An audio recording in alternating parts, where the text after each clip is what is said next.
माननीय नेता अपना दल एस और माननीय नेता सुहेलदेव राजभर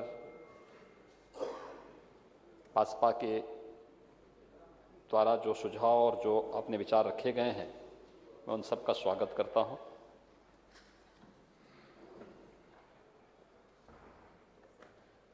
महोदय, यद्यपि 2021-22 का बजट इस सदन में फरवरी माह में माननीय वित्त मंत्री जी ने प्रस्तुत किया था,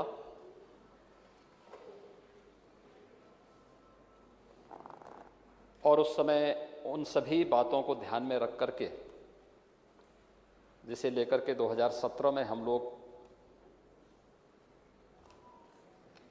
जनता के सामने गए थे लोक कल्याण संकल्प पत्र, कि उन सभी संकल्पों को ध्यान में रख करके बजट प्रस्तुत किया गया था।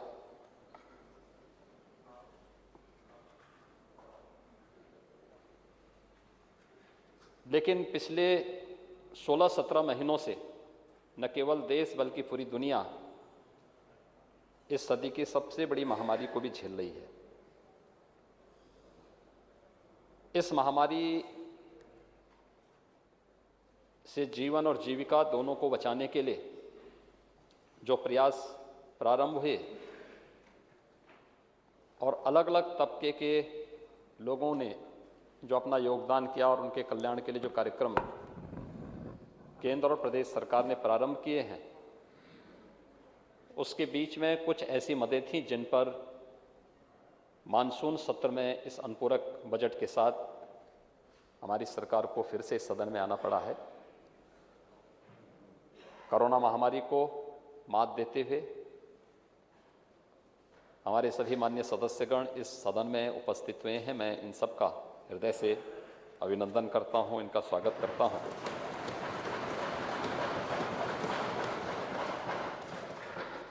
और इस सदन में मैं इस बात से पूरे सदन को अवगत कराना चाहता हूं कि सरकार ने 2017 में अपना पहला बजट प्रस्तुत करते समय जो बातें कही थी, उस समय मैंने अंत्योदय के प्रणेता, महान विचारक, चिंतक पंडित दीनदयाल उपाध्याय जी की कुछ पंक्तियां इस सदन में रखी थी। और उस समय मैंने इस बात को कहा था कि अगर आज प्रधानमंत्री मोदी जी सबका साथ, सबके विकास की बात करते हैं और उसे सबके विश्वास के साथ जोड़ते हैं, तो ये अचानक नहीं है।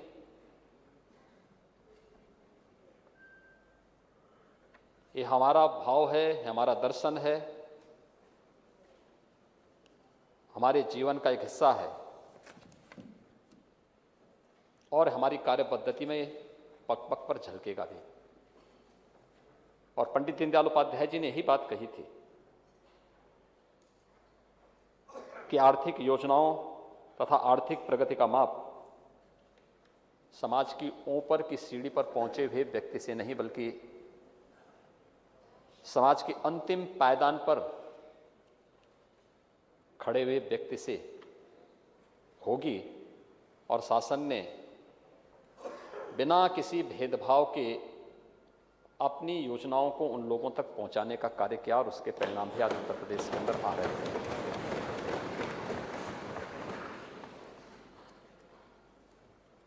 महोदय, पिछले 5 वर्ष के दौरान प्रदेश के अंदर बजट का दायरा लगभग दुगना हुआ है। 2015-16 में लगभग 2.5 लाख करोड़ रुपए का बजट आता था। 19 करोड़ की आबादी का राज्य था। 2016-17 में 3,40,000 करोड़ रुपए का बजट आया था और आज हम लगभग 6 लाख करोड़ रुपए तक बजट के दायरे को पहुंचाने में सफल हुए हैं। यानी बड़ी सोच, बड़े कार्य, तो बजट का दायरा भी बड़ा होगा। 24 करोड़ की आबादी, और प्रदेश का बजट 2 लाख 3 लाख करोड़ का हो तो ऊंट के मुंह में जीरा है।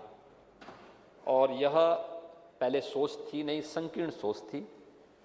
तो संकीर्ण सोच से विराटता की कल्पना नहीं की जा सकती थी। लेकिन प्रदेश के अंदर बिना किसी भेदभाव के, न जाति, न मत, न मजहब, न क्षेत्र, न भाषा, बिना किसी भेदभाव के सबका साथ, सबका विकास और सबका विश्वास, इस भाव के साथ जो कार्यक्रम किए उसका परिणाम है कि विकास बजट का दायरा बढ़ा। महोदय, पिछले 5 वर्ष के दौरान प्रदेश के अंदर प्रति व्यक्ति आय लगभग दुगनी हुई है। 1947 से लेकर के 2017 तक प्रदेश के अंदर प्रति व्यक्ति आय में जितनी वृद्धि हुई, विगत 5 वर्ष के दौरान प्रदेश की इस विकास यात्रा में हम प्रति व्यक्ति आय को वहां तक पहुंचाने में सफल हुए हैं। प्रदेश की जीएसडीपी 5 वर्ष पहले 10 लाख 11 लाख करोड़ के आसपास थी। आज हम इसे 20-21 लाख करोड़ रुपए तक पहुंचाने में सफल हुए हैं। प्रदेश की अर्थव्यवस्था, अगर देश के अंदर हम कहते थे, कोई आता था देश के सामने, दुनिया के सामने, हमें जब प्रदेश के प्रेजेंटेशन को प्रस्तुत करने का अवसर प्राप्त होता था तो एक बात आती थी कि उत्तर प्रदेश आबादी का देश का सबसे बड़ा राज्य है, लेकिन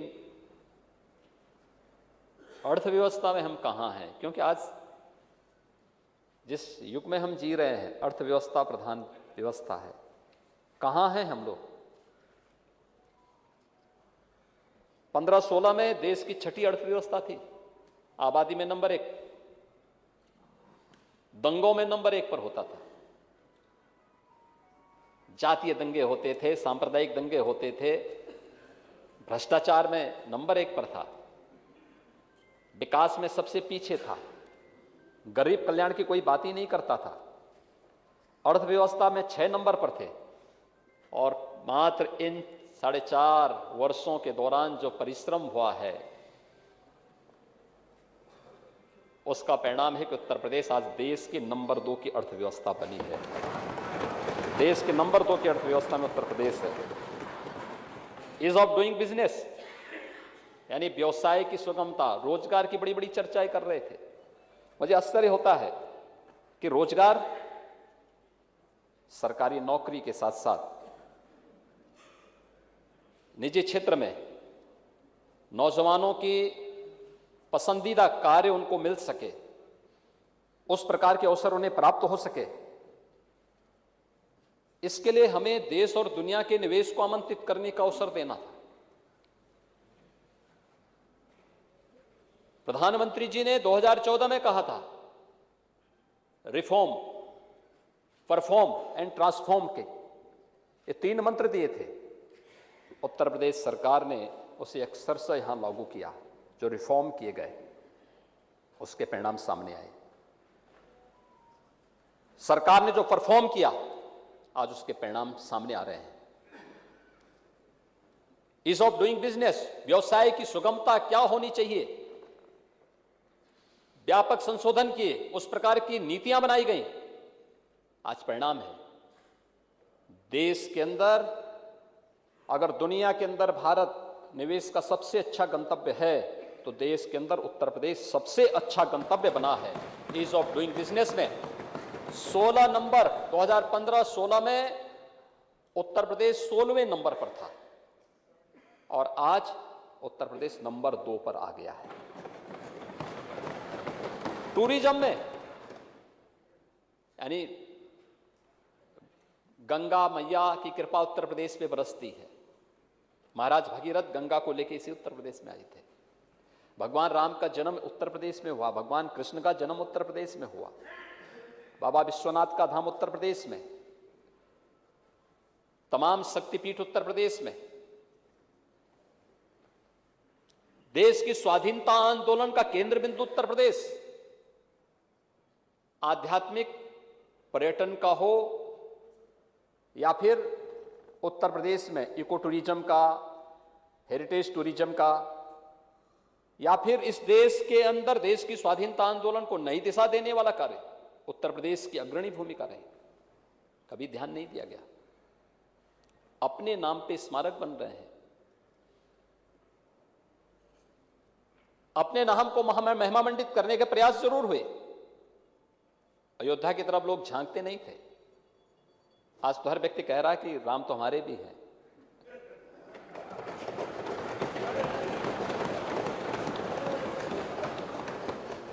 काशी की तंग गलियां जो आज प्रधानमंत्री मोदी जी के विजन के अनुरूप काशी विश्वनाथ धाम के रूप में दुनिया के अंदर भारत के पौराणिक वैभव को प्रस्तुत करने जा रहा है, किससे छुपा हुआ है? पुरातन काया में नए कलेवर के साथ काशी। ब्रज तीर्थ विकास परिषद, भगवान कृष्ण की लीला, बहुत लोग दावा कर रहे थे। 2017 के पहले लोग क्या कहते थे कि हम कंस की मूर्ति लगाएंगे, और जब हमने मानसिकता चेंज की, आज ब्रज तीर्थ विकास परिषद के माध्यम से ब्रज क्षेत्र का पूरा विकास हो रहा है, सभी स्थल तीर्थ घोषित हो चुके हैं। सभी लोगों को तो मौका मिला था, ये काम ये भी कर सकते थे, लेकिन नहीं। पहले राम, कृष्ण, शंकर, ये सभी उनके लिए सांप्रदायिक दृष्टि थी। और आज जब लगता है कि अब ये बृहद समाज माफ नहीं करने वाला है, तो सब लोग अब दंडवत होकर के कहते हैं साहब हम भी राम के भक्त हैं, हम भी कृष्ण के भक्त हैं, हम भी शंकर के भक्त हैं। ये चेंज, ये विचारधारा की जीत, और मुझे लगता हम जैसे लोगों के लिए सबसे बड़ी विजय है, क्योंकि जिस कार्य के लिए हम कहते थे आज वो कार्य होता हुआ दिखाई दे रहा है। हर व्यक्ति लगा है लाइन पे, होड़ लगी है। कुंभ कैसे होना चाहिए? कुंभ प्रयागराज 10,000 वर्षों से अधिक का लिखित इतिहास जिसका है, दुनिया का पहला गुरुकुल महर्षि भारद्वाज ने जिस प्रयागराज में स्थापित किया था। आखिर बहुत सारे लोगों को अवसर मिला था कुंभ का आयोजन करने का, प्रदेश में सत्ता में रहने का। कुछ लोगों को दशकों तक मिला, कुछ लोगों को कई बार मिला, बार बार मौका मिला, वे भी कर सकते थे, लेकिन सोच नहीं थी। क्योंकि कुंभ का मतलब उन लोगों को लगता था कि अगर हम कुंभ के आयोजन के लिए कुछ कर लेंगे तो फिर टोपी लगा के मुबारकबाद नहीं दे पाएंगे।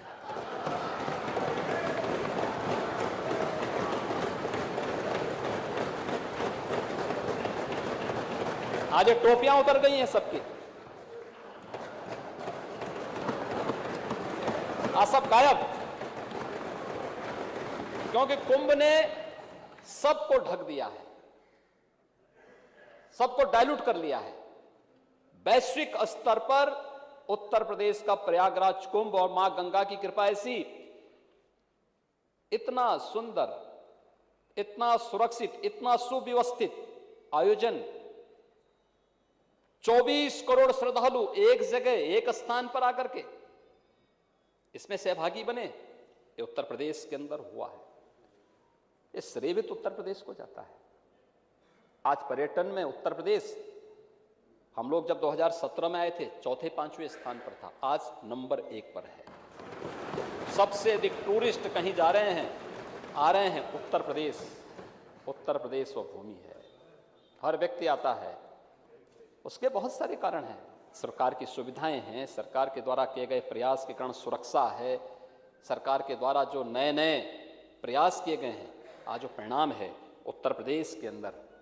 और ईज ऑफ लिविंग में लोगों के जीवन की सुगमता, ये सुगमता हर एक फील्ड में, निवेशकों को सुरक्षा का माहौल देना, सेक्टोरियल पॉलिसीज के माध्यम से उनको निवेश के लिए प्रदेश के अंदर उस प्रकार का वातावरण देना, एक कॉमन मैन के लिए उस प्रकार की सुविधा प्रदेश के अंदर देना, और एक अंतिम पायदान पर बैठे हुए व्यक्ति के लिए किसी को आवास की सुविधा देना, किसी को शौचालय की सुविधा देना, किसी को निःशुल्क विद्युत कनेक्शन उपलब्ध करा देना, किसी की रोड कनेक्टिविटी दे देना, किसी को गरीब कल्याण अन्न योजना के माध्यम से उसको राशन कार्ड उपलब्ध करा देना। महोदय, हम कोरोना महामारी से जूझ रहे हैं। दुनिया के अंदर जितनी भी महामारी आई है, भगवान करे ये महामारी कहीं ना आए, लेकिन महामारी के अपने त्रासदी रही है। महामारी से, बीमारी से भी लोग मरते रहे हैं और बीमारी से ज्यादा भूख से मौतें हुई है। 1918 से लेकर 1926-27 तक स्पेनिश फ्लू के कारण दुनिया के अंदर सर्वाधिक मौतें होने के अब तक रिकॉर्ड हैं। मैं भी उन आंकड़ों में आऊंगा। और अगर आप देखेंगे इस सन्यासी विद्रोह जिस पर बंकिम चंद्र चट्टोपाध्याय को वंदे मातरम लिखना पड़ा था, आखिर ये क्या है? ये उस समय की महामारी की त्रासदी के बीच में सरकारी संवेदनहीनता का एक जीवंत उदाहरण भी प्रस्तुत करता है, जहां पर लोग उस समय की भीषण अकाल में भूखे मर रहे हैं। सरकारें संवेदनहीन थी और हम आभार व्यक्त करेंगे प्रधानमंत्री मोदी जी का। कोरोना महामारी के बावजूद जीवन को भी बचाया, जीविका को बचाने के लिए भी हर संभव प्रयास हुए और हर एक गरीब को फ्री में अन्न उपलब्ध कराने का कार्य भी किया था। एक गरीब को अन्न उपलब्ध हो रहा है, नेता प्रतिपक्ष को यह बुरा लग रहा है।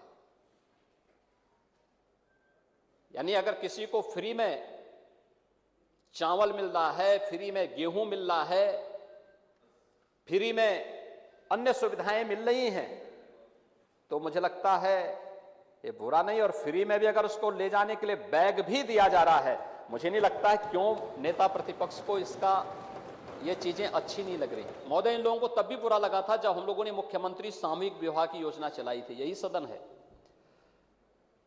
हमारे नेता प्रतिपक्ष बहुत भोले वाले हैं, बाद में अपनी बात से भूल भी जाते हैं। उन्होंने तब भी कहा था कि गरीबों का अपमान है। और मैं इस सदन को अवगत करा रहा हूं कि पिछले 4-4.5 वर्ष के दौरान 1,52,000 कन्याओं की शादी मुख्यमंत्री सामूहिक विवाह योजना से हुई है। आखिर वो बहन और बेटी किसी की तो है। मुख्यमंत्री सामूहिक विवाह योजना के माध्यम से उसका शादी विवाह हो रहा है और उसको एक नए जीवन में प्रवेश कर रही है। इस सरकार को सौभाग्य प्राप्त हो रहा है, इन जनप्रतिनिधियों को, हमारे जनप्रतिनिधियों को सौभाग्य प्राप्त होता है ये जाके कन्यादान कर सके वहां। इससे बड़ा दान और क्या हो सकता है? और उसका भी विपक्ष ने तब विरोध किया था।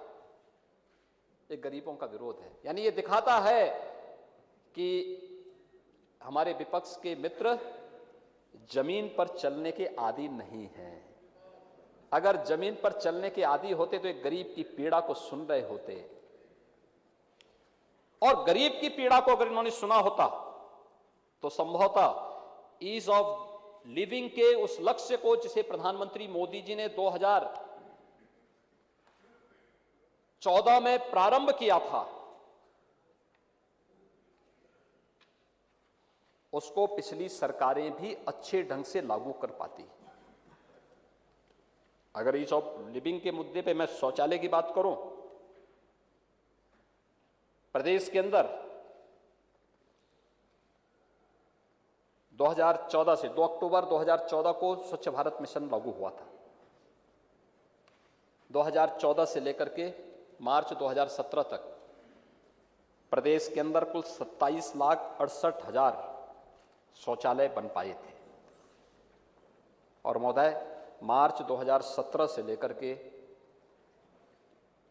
अगस्त 2 अक्टूबर 2019 तक हम लोगों ने प्रदेश के अंदर 2,61,00,000 शौचालय बनाए हैं।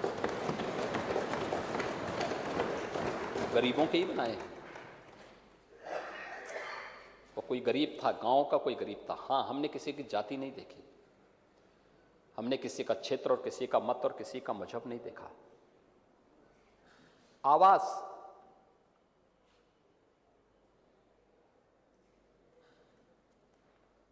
प्रधानमंत्री आवास योजना प्रारंभ होने के बाद से लेकर मार्च 2017 तक मात्र 10,000 लोगों के आवास स्वीकृत हो पाए थे।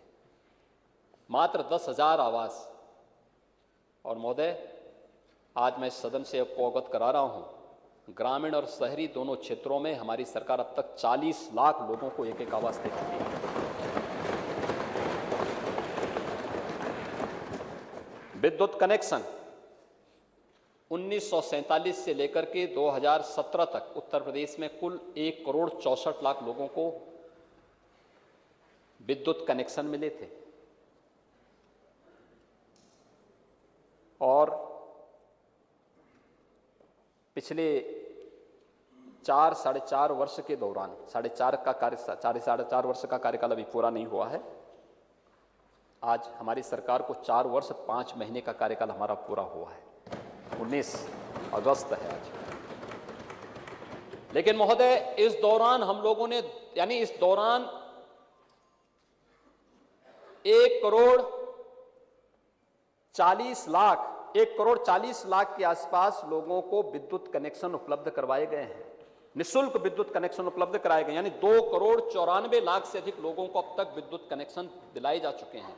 इसके लिए विद्युत इंफ्रास्ट्रक्चर को डेवलप किया गया। जिन गांवों ने कभी बिजली देखी नहीं, वहां बिजली पहुंचाने का काम हुआ सौभाग्य योजना के अंतर्गत, और इस कार्यक्रम को बहुत तेजी के साथ आगे बढ़ाया गया। इसमें भी कोई भेदभाव नहीं हुआ, ये हिंदू का है, ये मुसलमान का है, ये फलानी जाति का है, ये फलानी जाति का, ये भी नहीं देखा गया। ये हमारा समर्थक है, ये विरोधी है, ये भी नहीं देखा गया। सब हमारे हैं। उत्तर प्रदेश हमारे लिए तो उत्तर प्रदेश परिवार है। हमारे लिए वो संकुचित सोच नहीं है कि हम एक परिवार को लेकर के चलें, फिर उसका जो है गीत गाने लग जाएं, वही सब हो जाए। हमारे लिए पूरा उत्तर प्रदेश परिवार है। 24 करोड़ लोग हमारे परिवार के हिस्से हैं, इसलिए विकास होगा तो सबका होगा, और उन सबके विकास के लिए कार्यक्रम किए गए। और प्रधानमंत्री उज्ज्वला योजना में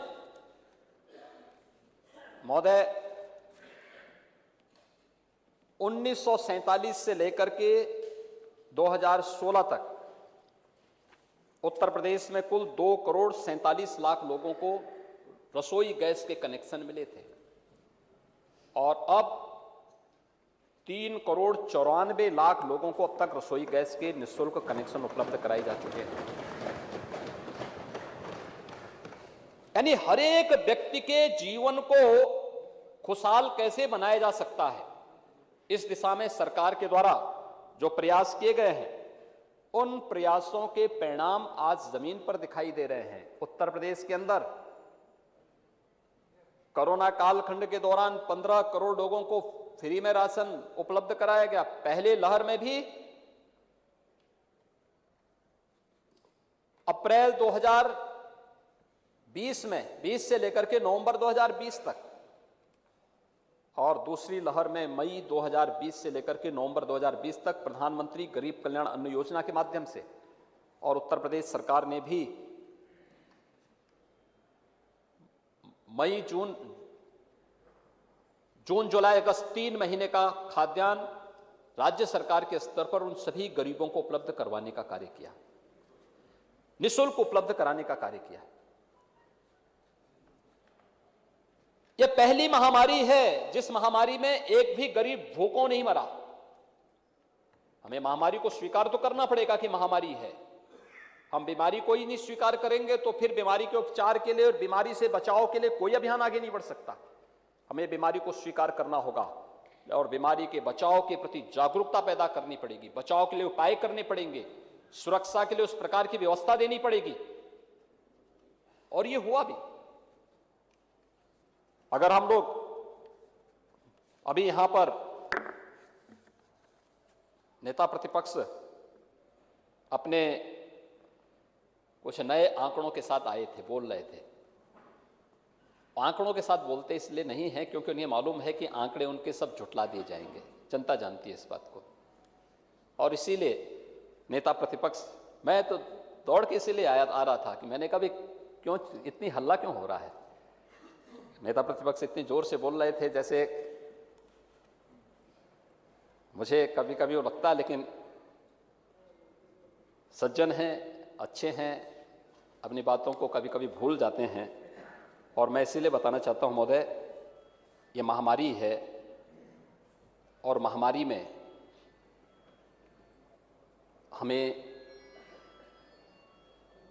हर एक व्यक्ति को बचाव के वे सारे उपाय करने चाहिए जिससे हम प्रत्येक नागरिक के जीवन को बचा सकें। किसी व्यक्ति की लड़ाई नहीं, कि देश की लड़ाई है, देश को सुरक्षित करने की लड़ाई है। इस महामारी से बचाव की लड़ाई है।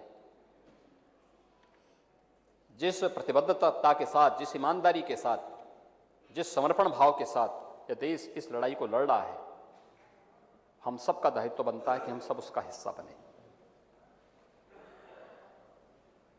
लेकिन इस महामारी के दौरान भी जो कार्य किए गए वो सबके सामने है, किसी से छुपा हुआ नहीं है।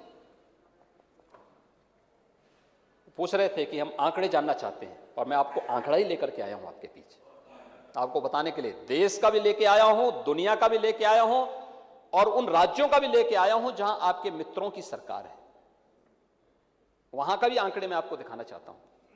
महोदय, पहले मैं दुनिया के आंकड़े देता हूं कोरोना के। दुनिया की कुल आबादी आज के दिन पर है लगभग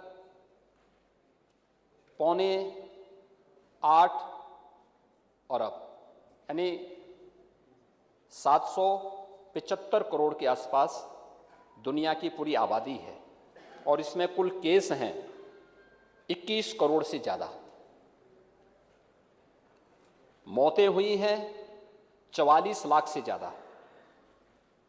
रिकवरी रेट है 89.57% दुनिया का। देखिए, नोट करते रहिए।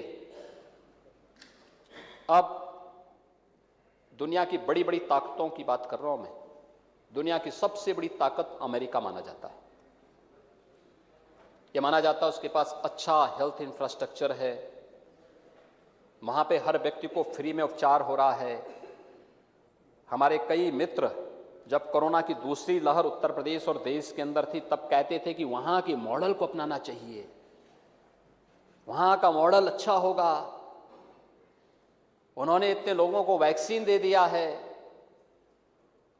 अमेरिका की कुल आबादी है 33 करोड़, कुल केस हैं 3 करोड़ 80 लाख। नोट करते जाइए। गुड्डू जमाली जी, आप भी नोट कर लीजिए, आप पढ़े लिखे हैं, आप याद रखते हैं। मौत हुई है 6,41,000। नोट करते जाइए। रिकवरी रेट है 79.73%। 79 जानते हैं ना, 79.73%। ये अमेरिका का है। अब एक और देश जहां आप लोग अक्सर जाने की ख्वाहिश पाले रखते हैं, इंग्लैंड। कुल आबादी है 6.6 करोड़, यानी 6 करोड़ 60 लाख। केस हैं 63 लाख।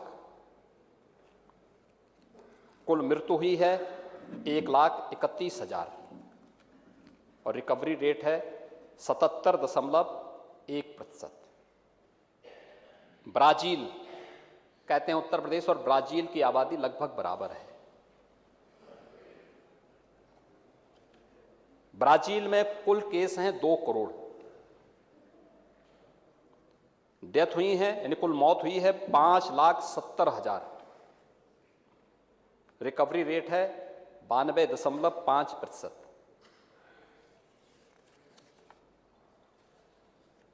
अब मैं आता हूं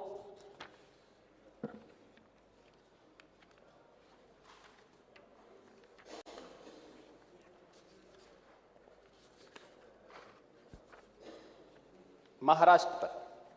कहते हैं देश के अंदर महाराष्ट्र और उत्तर प्रदेश, महाराष्ट्र अर्थव्यवस्था में देश के अंदर नंबर 1 पर है। महाराष्ट्र की आबादी उत्तर प्रदेश की आधी आबादी है, लगभग 12 करोड़ की आबादी महाराष्ट्र की है। महाराष्ट्र के अंदर कुल केस हैं 64 लाख। मौत हुई है 1,39,000। रिकवरी रेट है 96%, यानी 96%। केरल, दुनिया प्रदेश के अंदर यह माना जाता है कि सबसे पढ़ा लिखा राज्य है केरल। आबादी है 3 करोड़ 46 लाख। कुल केस हैं 37 लाख। मौत हुई है 18,743। यानी केरल की आबादी उत्तर प्रदेश की आबादी का लगभग 8वां हिस्सा है और रिकवरी रेट है 97.5%। और अब मैं आता हूं भारत के अंदर। देश की कुल आबादी है 130 करोड़,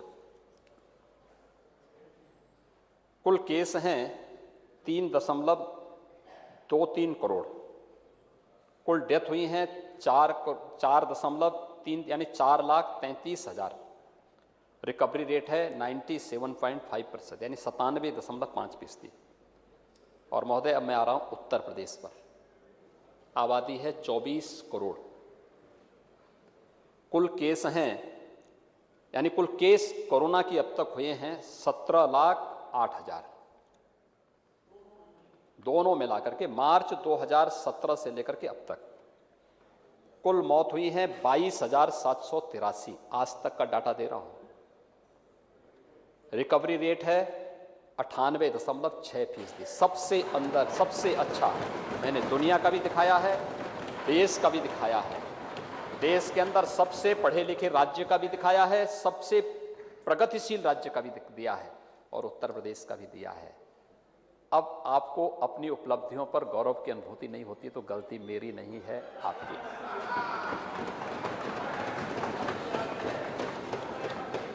ये आंकड़े ये पब्लिक पोर्टल पे हैं और ये आंकड़े भारत सरकार के वेबसाइट के हिस्से होते हैं। दूसरा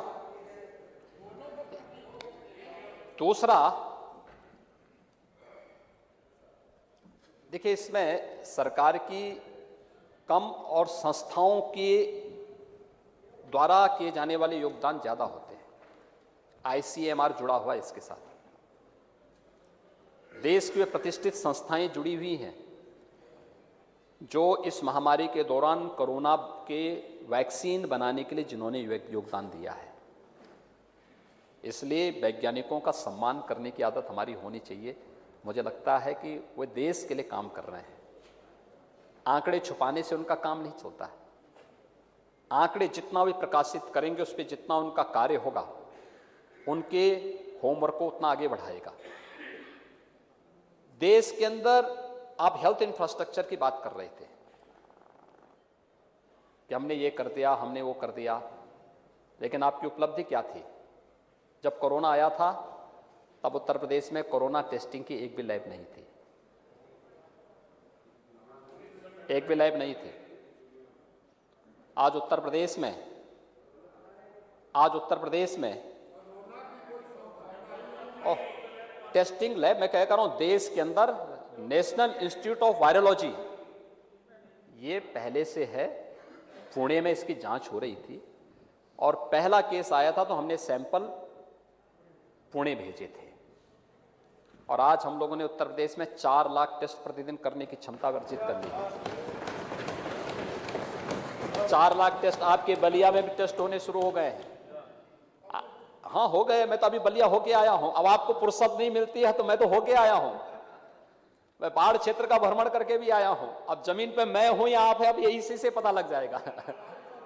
हवाई नहीं, मैं जमीन पे भी गया था, राहत बांट के आया हूं। दूसरा, वैक्सीनेशन, यानी अब तक हम लोग लगभग आज हम लोग 7 करोड़ लोगों का टेस्ट पूरा कर चुके होंगे। अब तक 7 करोड़ टेस्ट उत्तर प्रदेश के अंदर पूरे हो चुके होंगे। 6 करोड़ से अधिक लोगों को वैक्सीन दिया जा चुका है। फ्री वैक्सीन, सबको वैक्सीन, फ्री वैक्सीन आदरणीय प्रधानमंत्री जी ने सबको दिया है। ये वैक्सीन सबके लिए। रिकवरी रेट सबसे अच्छी, पॉजिटिविटी रेट सबसे कम 0.01% उत्तर प्रदेश के अंदर है। मृत्यु दर सबसे कम, आबादी सबसे ज्यादा, और ये आंकड़े हैं हमारे। मैं ईश्वर से यही प्रार्थना करूंगा कि आप सदैव वहां बैठे रहें और 2022 में भी आपको बैठने का अवसर मिले। मेरी कामना है। यद्यपि देखिए, आपके खिलाफ भाजपा का प्रत्याशी लड़ेगा तो मुझे प्रचार में जाना है और परिणाम क्या होगा ये भी आप जानते हैं। लेकिन सदन में तो मैं कामना कर ही सकता हूं आपके लिए।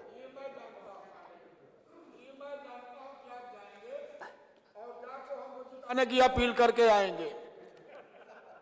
महोदय, राशन की बात कर रहे थे, गरीब को राशन कह रहे थे 60 रुपए का खाद्यान्न और 150 रुपए का बैग। बैग 150 रुपए का नहीं है, नहीं,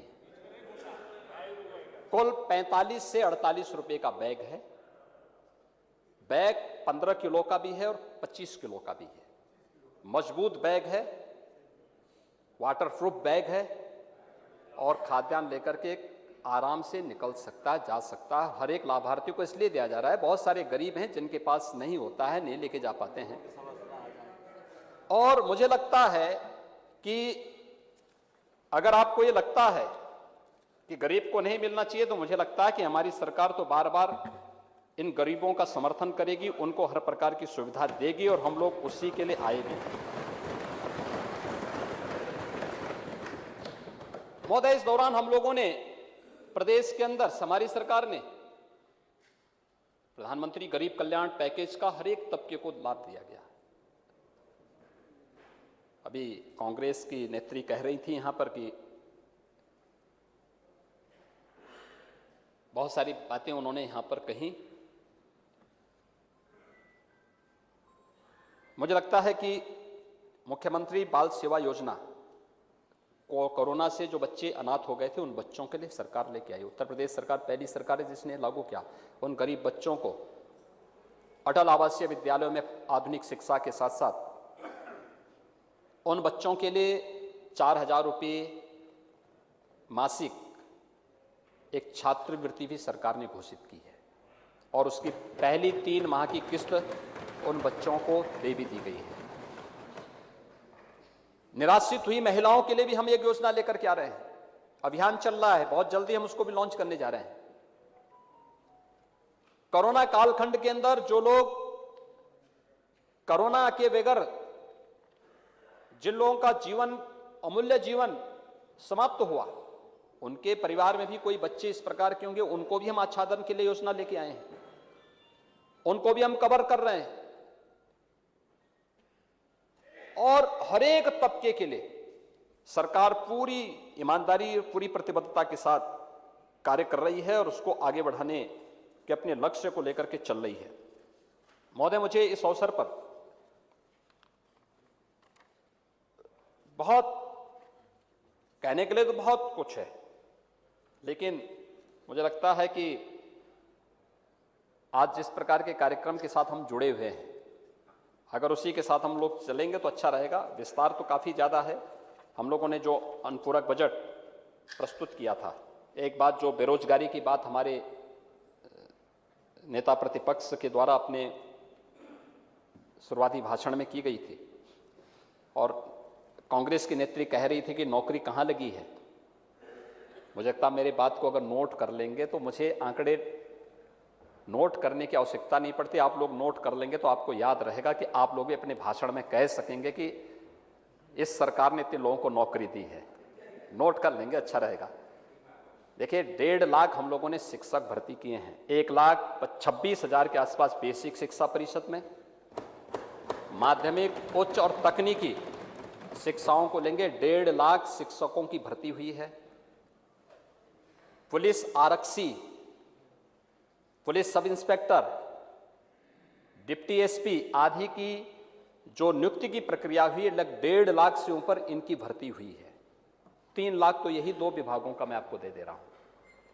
बाकी अन्य सभी विभागों को अगर आप देखेंगे, इसमें विद्युत विभाग भी है, जल शक्ति विभाग है, अन्य सभी विभागों का अगर आप देखेंगे तो अन्य सभी नियुक्तियों को लेकर के 4.5 लाख पंक्ति है। 4.5 लाख लोगों से कम की नौकरी नहीं मिली है और नौकरी की प्रक्रिया निरंतर आगे चल रही है। सरकारी नौकरी है। इसके अलावा प्रदेश के अंदर कानून व्यवस्था की बेहतर स्थिति, किए गए रिफॉर्म, परफॉर्म और ट्रांसफॉर्म का परिणाम है कि प्रदेश के अंदर हुए निवेश, निजी निवेश, सरकारी निवेश के कारण 1,61,00,000 से अधिक नौजवानों को वहां पर नौकरी और रोजगार से जोड़ने का कार्य भी हुआ है। और 60 लाख से अधिक नौजवानों को स्वतः रोजगार से जोड़ने का काम हमारी सरकार ने प्रदेश के अंदर किया है। और मैं तो ये सोचता था कि कांग्रेस नेत्री महिला होने के नाते मुझे इस बात के लिए धन्यवाद देंगी कि पुलिस की भर्ती में 20,000 तो केवल महिला आरक्षी भर्ती हुए हैं और 20,000 से अधिक।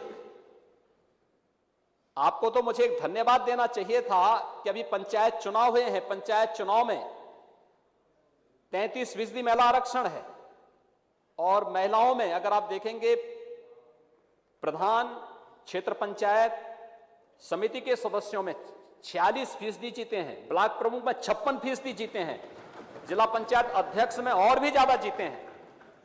अब इतनी अधिक संख्या महिलाओं का प्रतिनिधि, उनको भय हो सकता है महिलाओं से, आपको भले न हो, हम तो कर रहे हैं। नहीं, आरक्षण आप लेके आएंगे, आप तो तालिबान का भी समर्थन कर रहे हैं।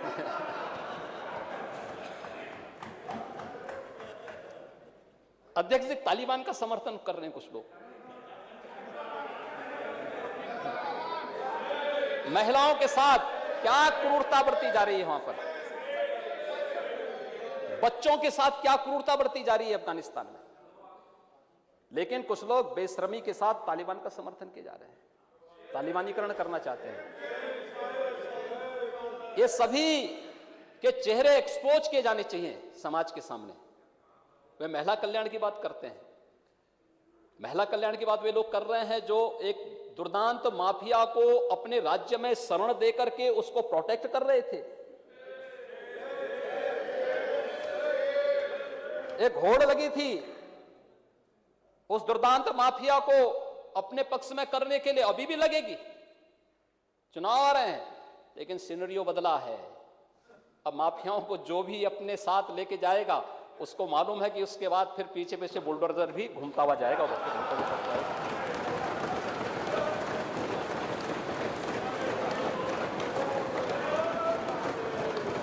ये परिस्थितियां बदली हैं। अब हम देख रहे थे हमारी सरकार ने 1500 करोड़ रुपए की अवैध संपत्ति जब्त ही नहीं की बल्कि ध्वस्त भी की है।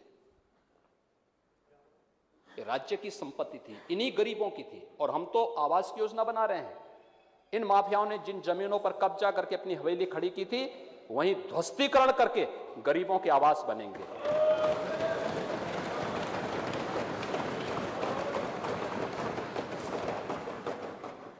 एक गरीब जाएगा वहां पे, एक गरीब रहेगा वहां पे, एक दलित रहेगा वहां पर। यह है सामाजिक न्याय। इन माफिया और अपराधियों को सिर में ढो करके हमारी सरकार नहीं चली है। इन माफियाओं को ढोने वाले लोग प्रदेश के पूरे परसेप्शन को खराब किए थे। पहचान का संकट आया था। और जहां तक बेरोजगारी की आप बात करेंगे, कोरोना कालखंड ने साबित किया उत्तर प्रदेश में दम है और उत्तर प्रदेश की दमदार सरकार वह कार्य करके दिखाएगी भी। 2016-17 में 17% से अधिक यानी 17.5% से अधिक बेरोजगारी दर थी उत्तर प्रदेश में।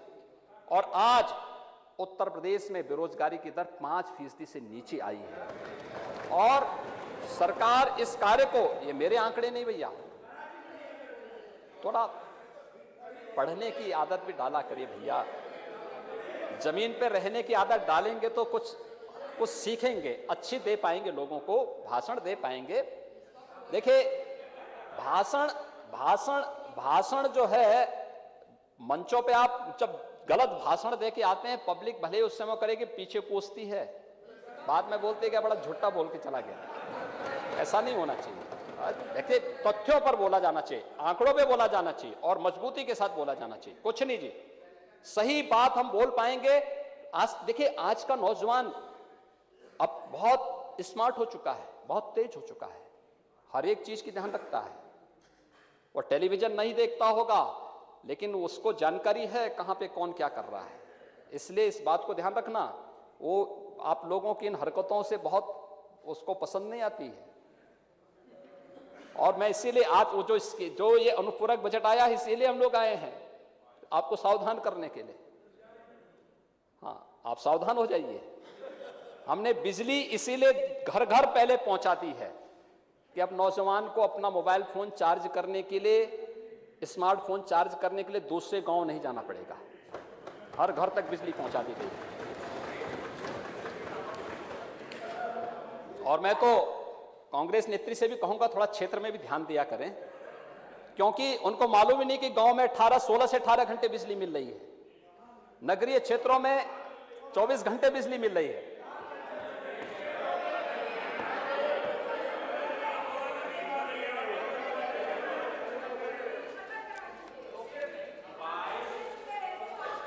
क्षेत्र में कोई दूसरा रहता नहीं है। अभी थोड़ा तो उसमें बिजली बिना भेदभाव की बिजली, और हम लोग बिना भेदभाव के बिजली 16 से 18 घंटे ग्रामीण क्षेत्र में, 18 से 20 घंटे तहसील मुख्यालयों पर, 23 से 24 घंटे जिला मुख्यालयों पे बिजली दे रहे हैं, और 2017 से दे रहे हैं, 2017 से दे रहे हैं। ये सरकार की गांव के लिए, गरीब के लिए, किसान के लिए, नौजवान के लिए सरकार की नीति का हिस्सा है। हम कर रहे हैं। हमें लोगों के घर में, गरीब के घर में रोशनी अच्छी लगती है। आपको अंधेरा अच्छा लगता था, आपने वो काम किया। हमें रोशनी अच्छी लगती है, हमने वो काम किया। कुछ लोगों को अपने स्वयं के स्मारक बनाने में रुचि होती है, कुछ लोगों को देश के महापुरुषों के स्मारक बनाने में अच्छा लगता है। हम लोगों ने ये काम किया। हमें देश के महापुरुषों का, वीर योद्धाओं का, या अपने पौराणिक और ऐतिहासिक परंपरा से जुड़े हुए जो स्थल थे, उनके सौंदर्यीकरण के कार्य हमें अच्छे लगे, हम वो काम कर रहे हैं। हम मां विंध्यवासिनी धाम का वहां पर सुंदरीकरण का काम कर रहे हैं। हर एक की अपनी पसंद होती है, अपनी वो होती है, हम वही काम कर रहे हैं। और महोदय, इसलिए कोरोना के बावजूद, कोरोना महामारी ये महामारी है, असावधानी नहीं हो सकती, किसी प्रकार की लापरवाही नहीं हो सकती है, और हम लोग इसीलिए उसको लेकर के लगातार काम किए। हर एक व्यक्ति काम किया, अपने स्तर पर उसने प्रयास किए। उस दौरान भी सरकार ने, उत्तर प्रदेश ने बहुत सारे नए प्रयास किए, नए मॉडल यूपी ने दिए, जैसे निगरानी समितियों का मॉडल WHO ने सराहना की, नीति आयोग ने सराहना की। ऑक्सीजन ऑडिट का मॉडल, 24 करोड़ की आबादी में 700 मीट्रिक टन से हम ऑक्सीजन की आपूर्ति कर रहे थे। हम आभारी हैं प्रधानमंत्री जी के कि उन्होंने वायुसेना के विमान हमें उपलब्ध करवाए, ऑक्सीजन एक्सप्रेस उपलब्ध कराई, टैंकर्स उपलब्ध कराए। ऑक्सीजन की आपूर्ति करने में हमें और आसान हुआ, और बाद में बढ़ा करके हम इसको 1000 टन तक लेकर के गए। लेकिन ये ऑक्सीजन की आपूर्ति के लिए आज उत्तर प्रदेश PM केयर के माध्यम से, उत्तर प्रदेश सरकार ने अपनी निधि से, आप सब लोगों ने अपनी निधि से योगदान किया। आज हम लोग प्रदेश के अंदर 560 के आसपास ऑक्सीजन प्लांट लगा रहे हैं, जिसमें 300 से अधिक स्थापित हो चुके हैं। 300 से अधिक ऑक्सीजन प्लांट लग चुके हैं। और उस दौरान हम लोगों ने जीवन भी बचाने का पूरा प्रयास किया और जीविका को भी बचाने का प्रयास किया। कोई उद्योग धंधा बंद नहीं होने दिया।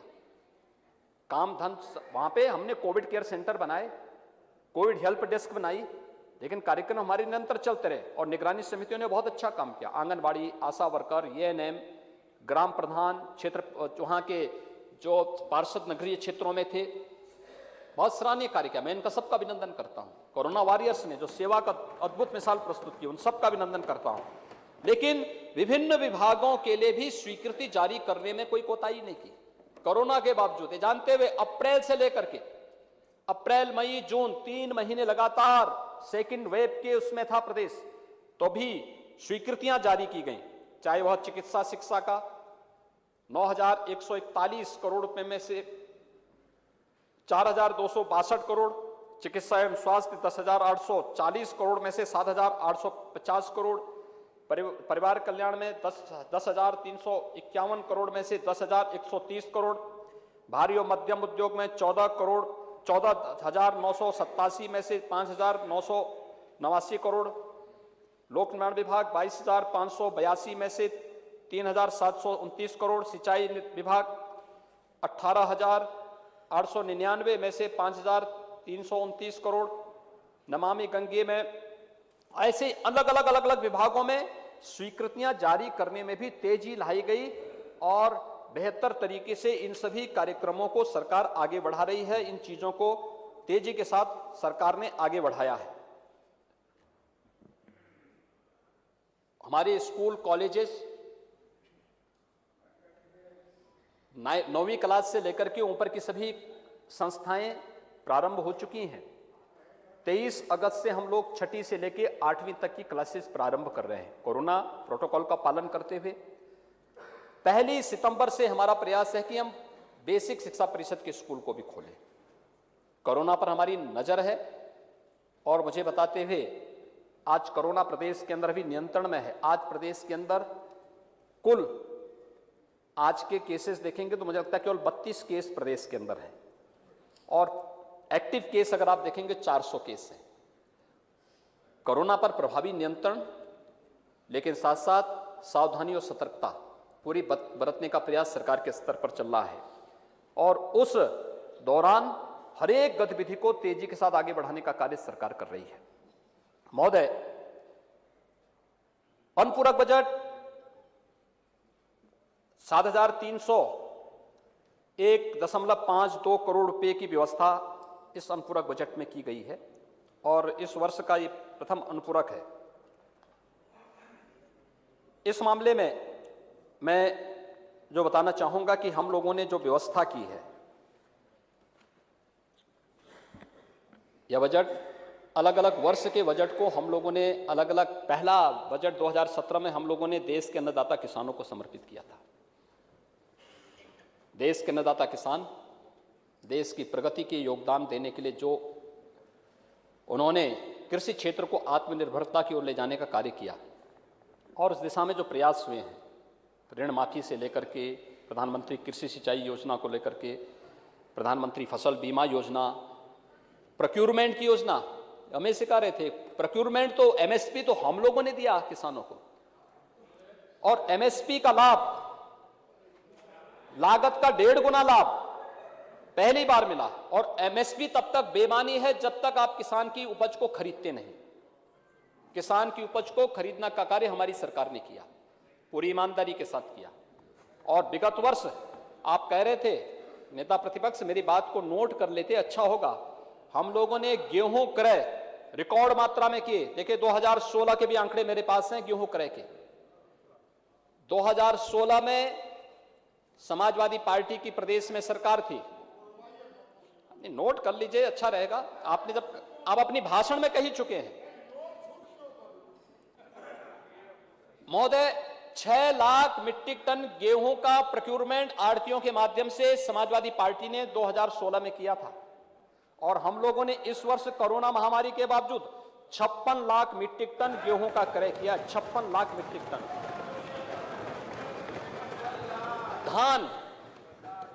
धान का क्रय कोरोना कालखंड में हमारी सरकार ने 66 लाख मीट्रिक टन धान का क्रय प्रदेश के अंदर किसानों से सीधे किया है और पैसा डीबीटी के माध्यम से किसान के खाते में गया है।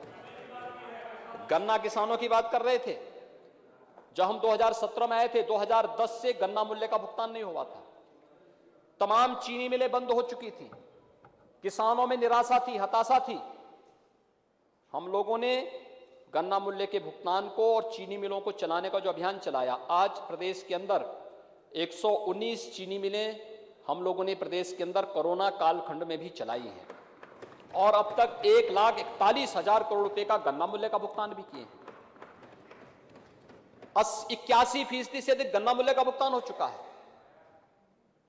जो 7-8 हजार के आसपास गन्ना मूल्य का भुगतान है, एक्सपोर्ट खोलने की जैसी तैयारी, एक्सपोर्ट खुलने के साथ ही हम लोग चीनी बिकने, क्योंकि उस चीनी सब सरकार के ही कब्जे में है और चीनी बिकेगी, गन्ना मूल्यों का भुगतान करेंगे, लेकिन नए सीजन के पहले पहले गन्ना मूल्य का भुगतान हो। सरकार का इस पे जोर है, सरकार का पूरा प्रयास रहेगा।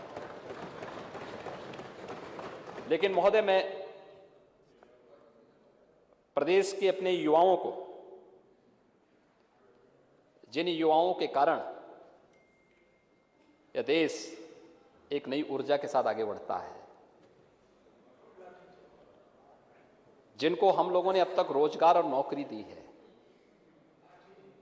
जिनके स्वावलंबन के लिए और जिनके लिए हमने देश और दुनिया का परसेप्शन अच्छा किया है, वो जाएगा। यूपी का नौजवान कहीं जाएगा, अब कहीं मुंह छुपाने की नौबत नहीं आएगी, जाएगा गर्व से कहेगा उत्तर प्रदेश से है। ये बात कह सकता था उत्तर प्रदेश का नौजवान। समाजवादी पार्टी के समय ये नहीं होता था, और छुपाता था अपने नाम को, कहता था यूपी नहीं बताता था, वो दिल्ली बता देता था, कहीं और जगह बताता था। नेता प्रतिपक्ष अच्छी तरह जानते हैं इन सब चीजों को, उनको मालूम है। लेकिन आज उत्तर प्रदेश का नौजवान कहीं भी जाएगा, दुनिया उनके लिए पांव पल के पिछा करके बैठा हुआ है, आएगा उसको हम रोजगार और नौकरी देंगे। लेकिन उत्तर प्रदेश के नौजवानों को उत्तर प्रदेश में नौकरी और रोजगार हम दे रहे हैं, और इसीलिए इस अनुपूरक बजट को अपने प्रदेश के उन कोरोना वॉरियर्स के साथ साथ अपने प्रदेश के युवाओं को हम समर्पित कर रहे हैं, जिनके लिए कि नए युग का सृजन युवकों तुम्हारे हाथ में है, समूचा जग युवा पीढ़ी तुम्हारे हाथ में है, प्रबल फौलाद सच मानो तुम्हारे गात में है, नए युग का सृजन युवकों तुम्हारे हाथ में है।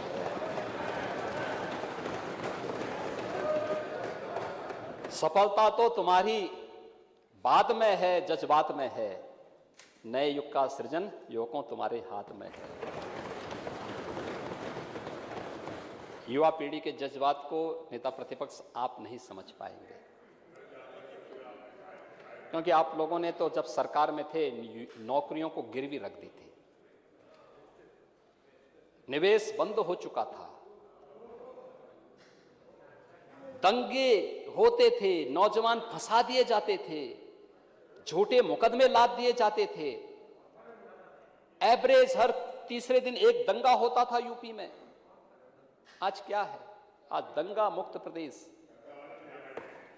हाँ,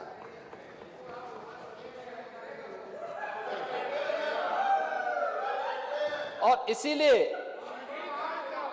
ये तो दंगा कौन करेगा?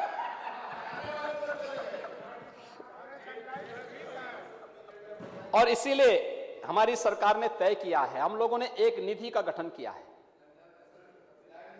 सरकार के स्तर पर 3,000 करोड़ रुपए की यह एक निधि प्रारंभ हो रही है।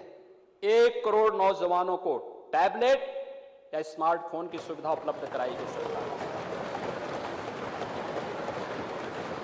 स्नातक, परास्नातक, तकनीकी और डिप्लोमा करने वाले नौजवानों को हम इस योजना के साथ जोड़ेंगे और उसकी आवश्यकता के अनुरूप डिजिटल एक्सेस भी उसको फ्री में उपलब्ध करवाने का कार्य करेंगे। इस निधि में एक प्रावधान होगा कि हम CSR से भी, अन्य वित्तीय संस्थाओं से भी और विश्वविद्यालय और अन्य संस्थाओं से भी हम इसमें राशि लेकर के एक बड़ा कोष का गठन करेंगे और हर नौजवान के लिए मैं अपने सभी सहयोगी मित्रों से कहूंगा, जिन लोगों के सहयोग से यह आज घोषणा हो रही, जिनकी भावनाओं के अनुरूप हो रहा है, उनको तो युवाओं से कोई मतलब है नहीं, क्योंकि तो युवाओं को पहले ही गलत दिशा में ले जा चुके थे, उनके पर झूठे मुकदमे लाद चुके थे, दंगे करा करके प्रदेश के निवेश की संभावनाओं को ध्वस्त कर चुके थे, तो उनको कोई मतलब नहीं। लेकिन इधर से जो बैठे हुए हैं उसमें भी तो वे लोग सब समझ रहे हैं, और उन सभी नौजवानों के लिए हमारी सरकार ये भी व्यवस्था कर रही है कि हमारा नौजवान जब किसी कंपटीशन की तैयारी करने के लिए जाएगा तो उसको हम भत्ता भी देंगे। किसी भी प्रतियोगी परीक्षाओं के लिए जाने के लिए एक नौजवान को कम से कम 3 प्रतियोगी परीक्षाओं में जाने के लिए भत्ता देने का काम सरकार करेगी। इस एक बड़ी योजना को लेकर के 3,000 करोड़ रुपए का एक कोष इस अनुपूरक बजट में लेने के लिए आए थे, और युवाओं के लिए था, इसलिए लोग विरोध कर रहे हैं। मैंने इसीलिए कहा ना कि युवा विरोधी हैं ये लोग। तो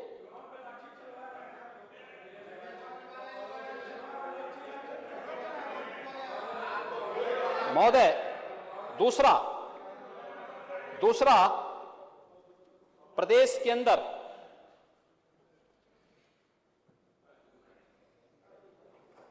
कितना अच्छा काम किया था निगरानी समितियों ने, आंगनबाड़ी, आशा वर्कर, और उन लोगों ने अल्प मानदेय पर, जब मैं देख रहा था विपक्ष के बहुत सारे नेताओं को, मैं मानता हूं बहुत सारे लोग कोरोना से संक्रमित हुए, मैं स्वयं संक्रमित हो चुका था, लेकिन बहुत सारे लोगों ने तो हिम्मत ही हार दी थी। लेकिन तब भी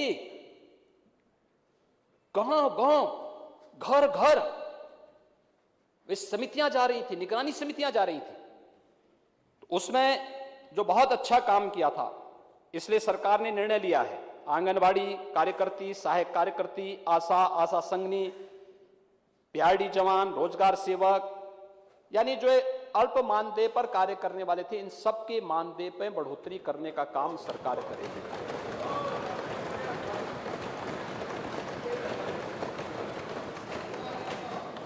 महोदय, मुझे एक और यहां पर घोषित करते हुए प्रसन्नता है कि हमारे सरकारी कर्मचारियों ने इस दौरान तमाम चीजों को कार्य किया है। तो सब जानते हैं किससे नाराज है, जानते हैं, वो जानते हैं। महोदय, कोरोना कालखंड के दौरान सभी विपक्षी नेता होम आइसोलेशन में थे, भगवान करे होम आइसोलेशन में रहे।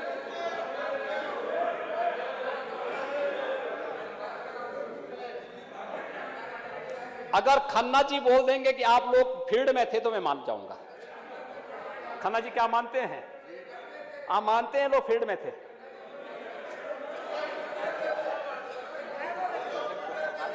हैं? हैं? देखिए, वो कहते हैं, वो कह रहे ज्यादातर लोग तो हॉस्पिटल में थे, तो कहां फील्ड में रहते? अरे आप अपवाद हो सकते हैं, फील्ड में नहीं थे, नहीं काम ज्यादा नहीं कर रहे थे, भयभीत थे, लेकिन हमारे सरकारी कार्यालय चल रहे थे, सरकारी कामकाज चल रहे थे, सरकारी कार्यक्रम निरंतर चल रहे थे।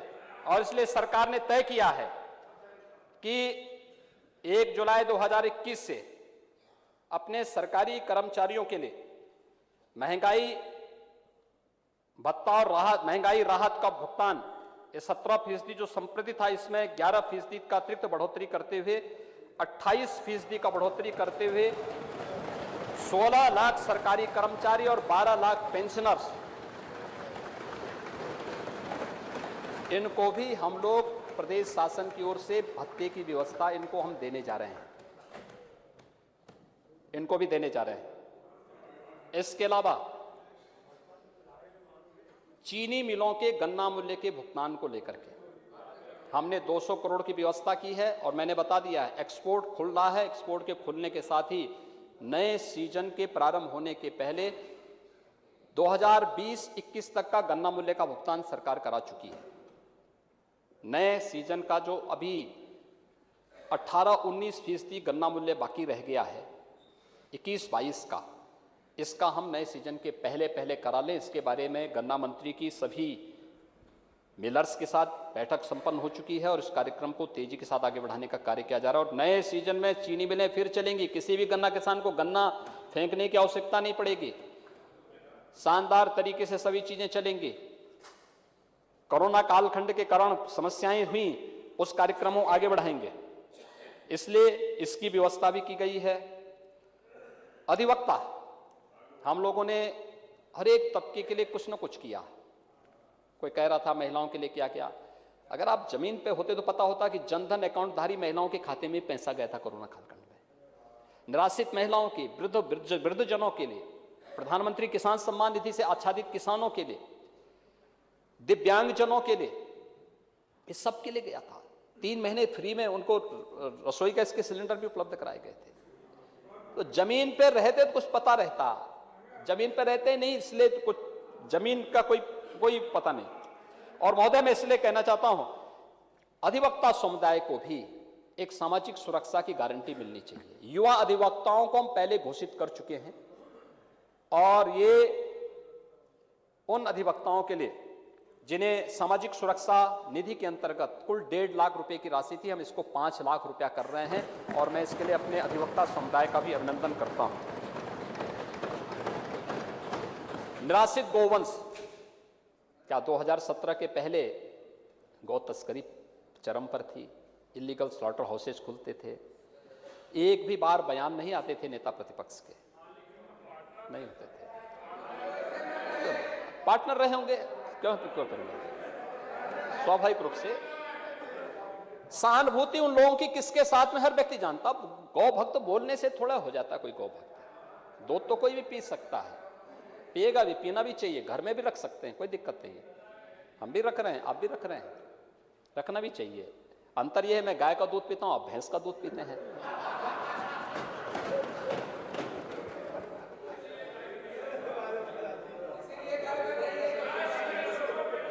और हम लोग, हमारी सरकार ने ही उत्तर प्रदेश 6 लाख गौवंश हमारी निराश्रित गौ आश्रय स्थल में हैं।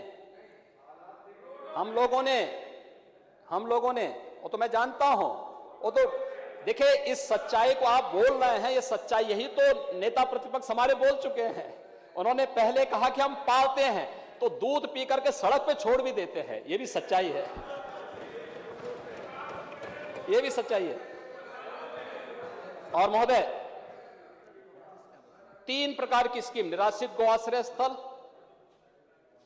दूसरा किसानों को भी हम लोगों ने 4 गौवंश तक रखने के लिए अनुमति दी है। निराश्रित गौ आश्रय स्थल से कोई किसान ले जाता, 90,000 गौवंश इस प्रकार का है जिसे किसान अपने घर में पाल रहा है। पर गौवंश, हर गौवंश पे हम 900 रुपए हर महीने उस किसान को उपलब्ध करा रहे हैं। आपके अपने घर में पालिए ना तो हम आपको उपलब्ध करा देते हैं, डीबीटी के माध्यम से दे देंगे, पैसा ऑनलाइन जाएगा। और तीसरा है कुपोषित माताओं को या कुपोषित बच्चों के परिवार जनों को एक गाय, ब्याही हुई गाय उसको उपलब्ध करवा देना, और ये उपलब्ध कराया जा रहा है। इसमें भी काफी परिवार आच्छादित हुए हैं और इसमें महिला और बाल विकास विभाग इस योजना के साथ जुड़ करके, पशुपालन विभाग के साथ जुड़ करके इस कार्यक्रम को आगे बढ़ा रही। उसके लिए भी हम लोगों ने अनुपूरक बजट में पैसा दिया, इसलिए लोग विरोध कर रहे हैं क्योंकि किसानों के हित से जुड़ा हुआ है और गौ माता से जुड़ा हुआ है, इसलिए विरोध कर रहे हैं।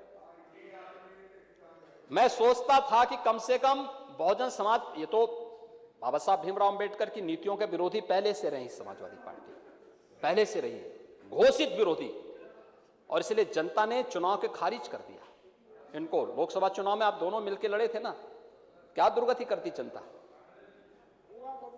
और इसीलिए मैं मानता था कम से कम आप बोलेंगे बाबा साहब भीमराव अंबेडकर जी का एक स्मारक लखनऊ में हम लोग बनाने जा रहे हैं, उसके लिए भी धनराशि की व्यवस्था की है। और ये चीज कम से कम धन्यवाद देते, इसका मतलब अनुपूरक बजट का विरोध किया, आप इस स्मारक का विरोध कर रहे हैं। महोदय, स्वच्छ भारत मिशन, गरीबों के लिए सामुदायिक शौचालय और ओडीएफ प्लस के लक्ष्य को प्राप्त करने के लिए जो प्रयास प्रारंभ हुए हैं, उसके लिए धनराशि का प्रावधान किया गया, लोग विरोध कर रहे हैं। ये केवल नारी गरिमा का ही प्रतीक नहीं, यह हमारे लिए स्वास्थ्य सुरक्षा की गारंटी भी देने वाला है। और यह धनराशि की व्यवस्था इसीलिए की गई है। अयोध्या और वाराणसी के विकास के लिए भी पैसा, तो हम जानते हैं पहले से घोषित आप विरोधी हैं, तो आप तो इसका समर्थन नहीं करेंगे, समर्थन इधर ही के लोग करेंगे। तो हमारे पक्ष के लोग पहले से इसका समर्थन कर रहे हैं, तो इन्हीं लोगों के प्रस्ताव पर यह भी किया जा रहा है। संस्कृत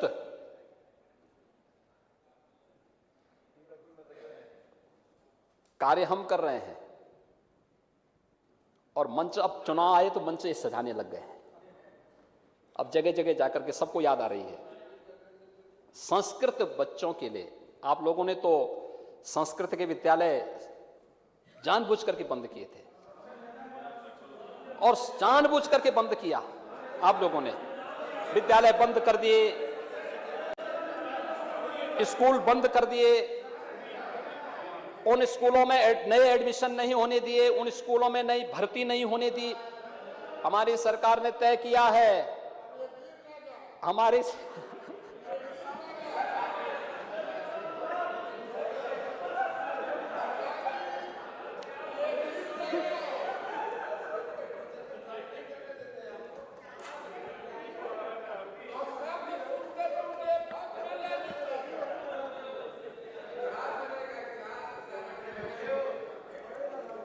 महोदय, हम लोगों ने तय किया है हर विद्यालय में, संस्कृत के विद्यालय में जितने शिक्षक पद खाली पड़े हुए हैं, हम लोगों ने जिले के अंदर ही टीम गठित कर दी है। प्रबंधक की अध्यक्षता में जिले के अंदर की टीम तत्काल उन शिक्षकों की मानदेय पर पहले चरण में भर्ती की प्रक्रिया को पूरा करे और उसमें कहीं कोई कोताही न बरती जाए। जिसको रोक लगाए थे हम लोगों ने उसको दरकिनार कर दिया। दूसरा, संस्कृत विद्यालयों में पढ़ने वाले बच्चों के लिए व्यवस्था, उनको किसी प्रकार की सुविधा नहीं मिल पाती थी, उन बच्चों के लिए भी सरकार ने एक स्कॉलरशिप की व्यवस्था की है और उसका प्रावधान भी इसमें आज किया जा रहा है। मैं आज के इस अवसर पर जो एक कार्यक्रम यहां पर किए जा रहे हैं, यहां पे जो आज अनुदान हमारे सहयोगी वित्त मंत्री जी ने यहां पर प्रस्तुत किया है, मुझे लगता है कि अच्छा होता कि वह पहले एक बार नेता प्रतिपक्ष के साथ उनको बैठ जाना चाहिए था, नेता प्रतिपक्ष को अपने शाहजहांपुर की मिठाई खिलाते और नेता प्रतिपक्ष को बाटी चोखा भी उनका खाते तो अच्छा रहता। कभी बाटी चोखा खिलाया करें इनको, वित्त मंत्री जी को, जिससे आपके साथ बैठ करके आपके सुझाव को ले सकें। और मैं धन्यवाद दूंगा वित्त मंत्री जी को, अपर मुख्य सचिव वित्त और वित्त आयुक्त को, वित्त विभाग के सभी अधिकारी कर्मचारियों को, जिन्होंने इन नई मदों के माध्यम से प्रदेश के अंदर इस नई सोच को आगे बढ़ाने के लिए अपना योगदान किया है। और आप सबका मैं एक बार फिर से धन्यवाद करूंगा कि कोरोना कालखंड में कोरोना से बचाव करते हुए इस लड़ाई को मजबूती के साथ आगे बढ़ाने के साथ साथ हम इस कार्यक्रम को आगे बढ़ा रहे हैं। अध्यक्ष जी, मैं आपका आभार व्यक्त करता हूं कि आपने मुझे इस पर बोलने का अवसर दिया। बहुत बहुत धन्यवाद। यही करना है, यही डायरेक्ट